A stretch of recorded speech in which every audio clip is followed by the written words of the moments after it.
guys, Smart Fanatic here, and tonight I will be reviewing the new beginning in Osaka 2025. So, without further ado, let's get started. And on the kickoff show, we had a tag team match as for the team of Kazuya Marujima and El Desperado versus Francisco Aguirre and Jeff Cobb.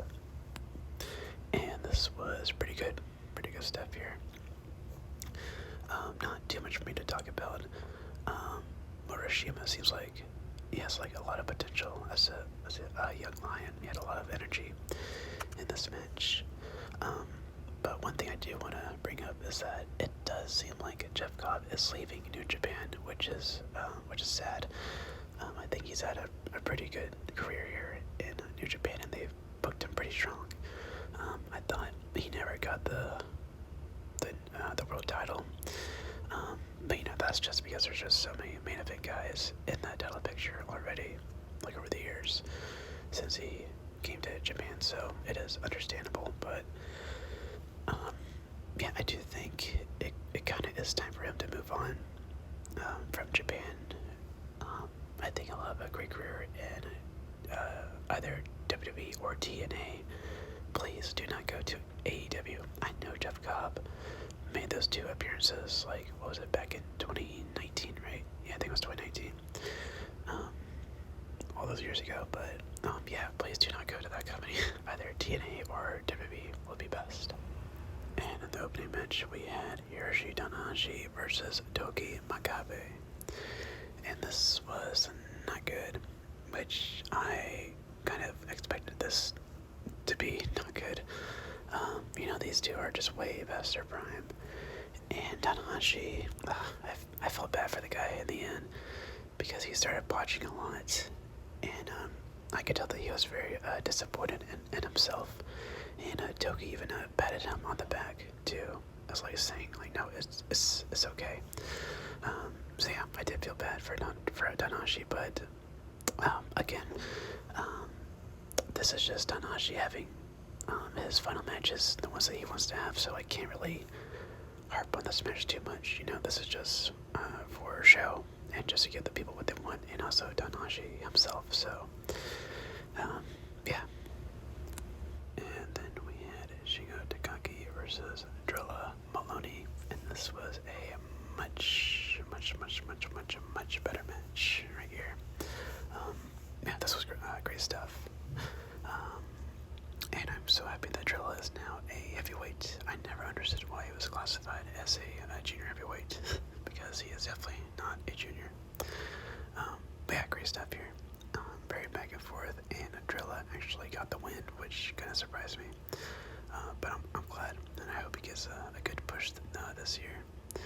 And perhaps he wins the Never Openweight Championship, or I don't know, to just give him a title. The guy deserves it for sure. And next up, we got Shota Umino versus the Great O-Khan. And I really like this match a lot. More so for the story that they were telling of how the crowd is just not behind Shota anymore. And, well, I mean, they haven't been for a while now, but the boos in this match were very noticeable. And, yeah, in the end, the Great O-Khan actually won, which kind of shocked me, but that's not the most shocking part. So O-Khan, he wanted to shave Shota's head because he lost, and so he had the razor in his hand. He wanted to go shave Shota's head. Shota stopped him, grabbed the razor from him, and then shaved his own head. So, yeah, so things are getting really interesting. And yeah, I think Shota has finally just snapped. Where does this lead to? I don't know, but I am very interested in where things are heading. And I am very much looking forward to a heel, psychotic Shota Umino run. I think this is going to be a lot of fun. So yeah, New Japan definitely has my interest in the storyline. And after that, we got Taichi versus Sanada, and this was good. I like this match. I was looking forward to watching this. These two finally have a match with each other after Sonata betrayed Taichi and joined Bullet Club. And yeah, this was very back and forth. I kind of wanted Taichi to win, but I knew that Sonata was gonna get the W, and he did. Oh, by the way, speaking of Sonata, his entrance was so lame. My gosh, he looked so stupid with like those, or like the boombox speakers like on his shoulders. Those so stupid. Like, man, I wish Sonata would bring back the Cold Skull gimmick from his LIJ days. Like he used to look so cool back in like the mid 2010s. So yeah, Sonata is just so lame now. But yeah, oh, and we did get the return of Yuya Yamura, so that was pretty cool. And I think Yuya has a bright future. He has a good look to him, so yeah, we'll see where this leads to. I'm assuming a match between him and Sonata soon. And next for the IWGP Junior Tag Team titles, we have the champions Robbie Eagles and Kosei Fujita defending their championships against Ricky Romero and Yo. And this was a lot of fun, very fast-paced action. And Robbie Eagles, man, oh my gosh, he like, this was like towards the end of the match, he dove out onto the floor, like doing like a flip onto, I believe it was Yo, and he went so fast that he almost went over the guardrail, and his leg like hit the guardrail, so I hope he's not injured. But yeah, it looked crazy. I was like, oh shit.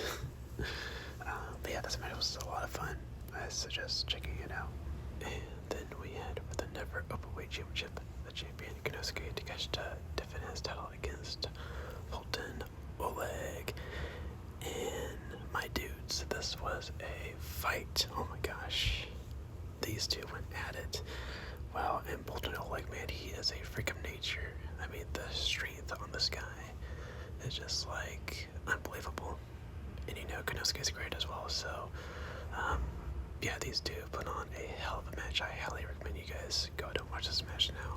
And then we had for the IWGP Tag Team titles, we had the champions, the Young Bucks, defending their belts against Hiromu Takahashi and Tetsuya Naito. And this was fun. I really enjoyed this. And you know, it's always great to see the Bucks back in Japan. And I think that they are at their absolute best when they are wrestling in Japan as well.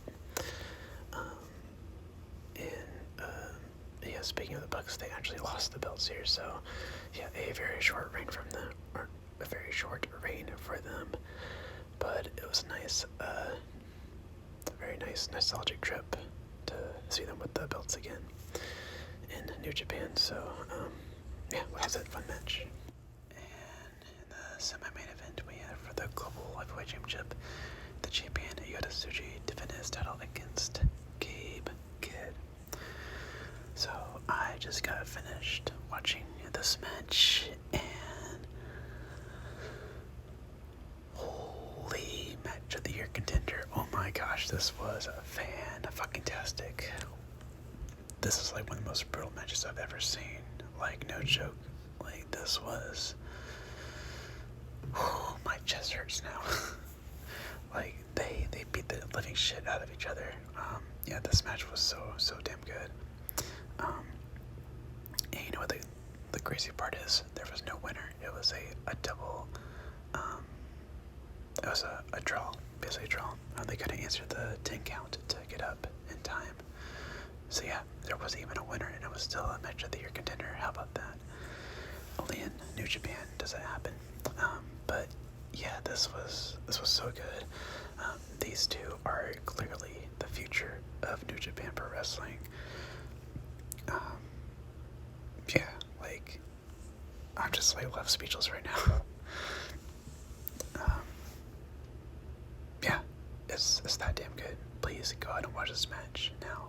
You won't regret it. And in the main event we had for the IWGP Heavyweight Championship, the champion Zack Sabre Jr. defended his title against Hiroki Goto. So I thought this match was alright. I didn't love it per se. I thought it was kind of slow for most of most of it really picked up towards the end. But the ending was very well done. And we now have a new IWGP Heavyweight Champion, and that of Hiroki Goto. Finally. Not going into this, I didn't really think that Goto was actually going to win the title. I just expected Zack to have a longer reign, and part of me kind of wanted that too, but the other part of me wanted Goto to win because he really does deserve it after all these years. You know, he's always been in the main event scene, but could never quite win the big one. But tonight, he did. And, yeah, I am proud of him. And it was very sweet, too, because he had his son and daughter come into the ring and celebrate with him, so that was a very sweet moment. And, yeah, this was a very good ending to a very, very good show. And that will do it for my review of The New Beginning in Osaka 2025. And like I said, this was a very, very good show. I highly enjoyed it. Honestly, the only bad match was Tanahashi versus Makabe. All the other matches I really enjoyed. The main event was alright. You know, it was average. It wasn't like my favorite or anything, but it was still good. And yeah, match of the night easily goes to Tsuji versus Kid. That match, yeah, like I said earlier, match of the year contender, and there was even a winner. I can't get over that. But yeah, you had a lot of really good action on the show. And I also think that this pay-per-view proves that New Japan is not dying. It is only just getting started. They have so many, they have so many future main eventers. Yeah, they're just, New Japan is putting everybody on notice. They're proving all the deniers wrong. So yeah, I think this is going to be a really good year for the company. I know Wrestle Kingdom and Wrestle Dynasty wasn't like the absolute best shows ever. So like the start of this year was but yeah, I think things are really going to be ramping up too. And while I'm recording this, I saw that they released the New Japan Cup schedule and the tournament details, so that'll be fun. Who do I think is going to win the New Japan Cup this year? It's tough. There's a lot of names I can see winning it. Gabe Kidd, David Finlay, Jeff Cobb, Evil, Tomohiro Ishii I can see getting an upset victory, so that'd be nice to see. So yeah, I'm really looking forward to watching the New Japan Cup. It starts in March, I believe. Yeah, I think it does.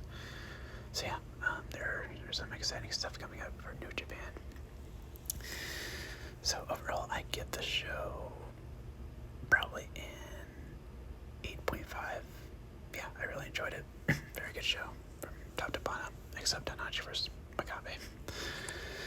But anyways, that would do it for this review. As always, I hope you guys enjoyed, and let me know in the comments down below what you guys thought of The New Beginning in Osaka 2025. And with all that being said, this has been the ASMR Fanatic signing out.